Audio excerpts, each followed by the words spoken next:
રાજ્યભરમાં સુરક્ષિત, પારદર્શક અને અદ્યતન ટ્રાફિક નિયમન સુનિશ્ચિત કરવા પાટણ જિલ્લા પોલીસ અને નેત્રમ વિભાગે ક્રાંતિકારી કદમ ઉઠાવ્યું। કેન્દ્રીય મોટર વાહન નિયમોના સુધારાઓ સાથે રાજ્યમાં લાગુ કરાયેલી નેક્સ્ટ જનરેશન ચલણ સિસ્ટમનો ઉદ્દેશ્ય માત્ર દંડ વસૂલાતનો નથી, પરંતુ દરેક વાહન ચાલકને ન્યાય અને સમયબદ્ધ સેવા પૂરી પાડવાનો છે। આ નવીનતમ પહેલ હેઠળ ઈ-ચલણ ઇલેક્ટ્રોનિક માધ્યમથી માત્ર 3 દિવસમાં ટપાલ દ્વારા 15 દિવસમાં વાહન માલિક સુધી પહોંચાડવાની વ્યવસ્થા ગોઠવવામાં આવી।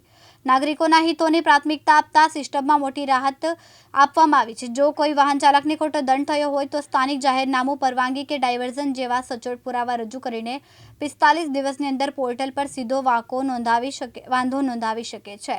જો 45 દિવસમાં પડકારવામાં ન આવે તો ચૂંટણી માટે વધુ 30 દિવસની વધારાની મુદત મળે છે અને પડકાર નામંજૂર થાય તો નાગરિકો પાસે નિયમાનુસાર કોર્ટમાં જવાનો સ્પષ્ટ વિકલ્પ ઉપલબ્ધ રહે છે। ઉપેશ પંચાલ, દિવ્યાંગ ન્યૂઝ, પાટણ।